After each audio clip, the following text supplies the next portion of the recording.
Just about there. Okay, we're live.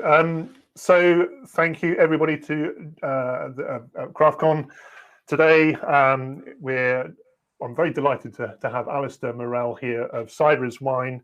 I know Alistair very well. We've been part of Ciders Wine with Once Upon a Tree for the past 12 months. And Alistair's just going to give you a bit of a rundown of what Ciders Wine is all about. So over to you, Alistair. Simon, thank you very much. Pleasure. Cider is wine. Question or statement, or both. Frankly, it's a moot point. I've been immersed in the grape wine industry for most of my working life. And it was only 3 years or so ago when I tasted a cider from a Swedish cidery that I was working with, and I had to take a step back. I had to question everything that I thought I once knew. You see, when I did my wine exams some 35 years ago, wine was held up as the only alcoholic drink that could be made exclusively from its own fruit, grapes. Tasting this cider from apples caused me to say, how can this delicious drink be so wine-like? I had to go deeper. The Cambridge English definition of wine is any alcoholic drink made from fruit or flowers. But cider is wine means much more than that. It's about the appreciation of cider as much as wine. It's not about making cider into wine or wine into cider. The EU definition of wine is an alcoholic drink that is partially or wholly fermented from freshly gathered grapes. And that is what we expect to buy from supermarket, hospitality, wine shop, wherever. Not so with cider. Cider is the Wild West when it comes to what makes it. Every country has its own version of cider and how it's made. In this country, then you need just 35% juice, all of which can be imported and all of which can come from concentrate. In Sweden, 15%, Spain, 100%, Portugal, 0%, Australia, 0%, and various different amounts around the globe. So it's not surprising that when consumers look at cider, it comes to the bottom of the pile for our drinking values. And this is kind of at odds with where we're at with food and drink in general. Because all it seems we want is, where does our food come from? How is it made? Who's making it? What are they using to make it? And especially in the UK, it seems crazy that we're not celebrating the real deal. Cider's made from 100% juice, not from concentrate. Frankly, anything else is just compromise in the eyes of the consumer. Look at any of the research about food and drink, and it will show you where the market allows that we're all about provenance. More about understanding where our food comes from, who produces it and how. Food scandals have evolved. Whilst food safety is clearly at the top of the agenda, then the nature of these food scandals has changed from safety to integrity. The horse meat scandal in 2013 demonstrated that very clearly. It's not about giving consumers poisonous food, as the Austrian or Italian wine scandals, which were illuminated in 1985. It was about giving consumers what they expected. When they expect beef, don't give them horse.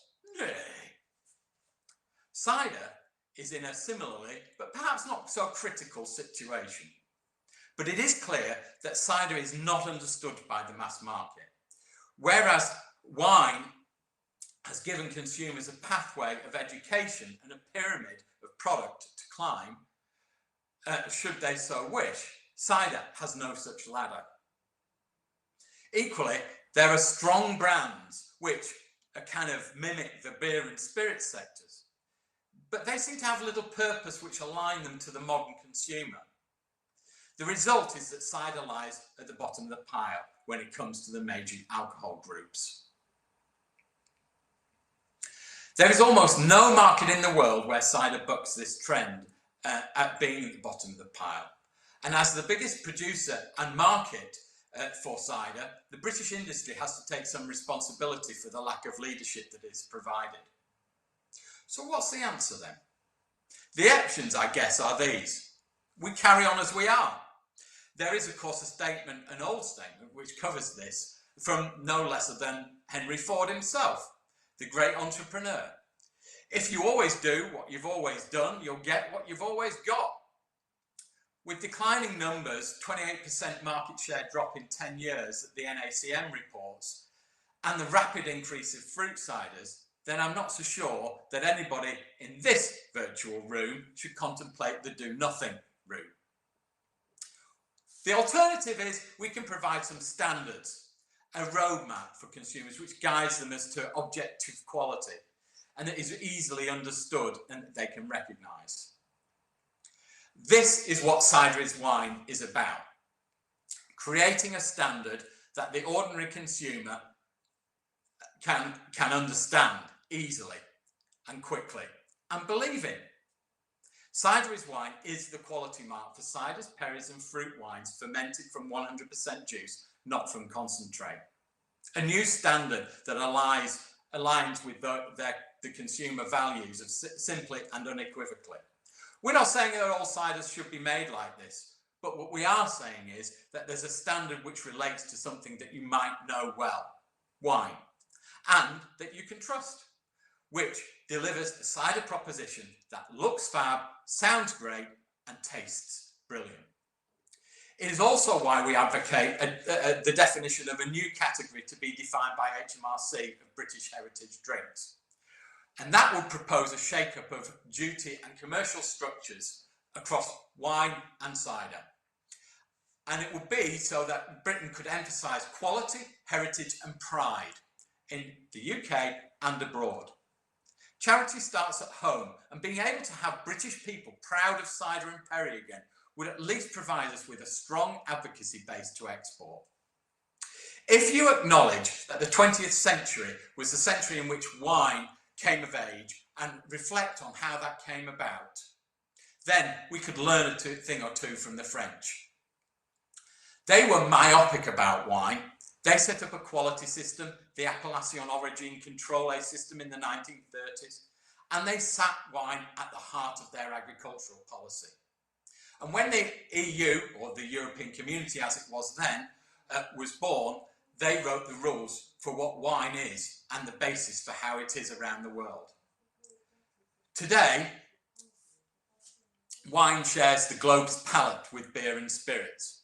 But it wasn't like that 60 and 70 years ago, and it didn't happen by accident. I'm not advocating for a duplicate AOC system, but I am advocating for a system that the modern, younger consumer can understand artisan and essential quality, provenance and terroir of ciders and perries, which can make cider and perry the drink of the 21st century. However, this has to be done with scale and speed. The whole industry needs to be mobilised and motivated to create this scenario. And especially the British industry has the power and scale to influence, shape change and propose new horizons. In short, lead. Don't let us sit on our hands and do nothing. Post-Brexit is the perfect time for us to exploit this situation and make changes to lead cider and perry industry. Cider is Wine is a start, a catalyst for change. So come and discuss further in our booth or as a networking thing, and let's make a difference. Let's lead the world for quality and standards. Let's make cider and perry the drink of choice of the 21st century. I hope you enjoyed CraftCon. Thanks very much for the stage, and I look forward to chatting with more of you as the event goes on.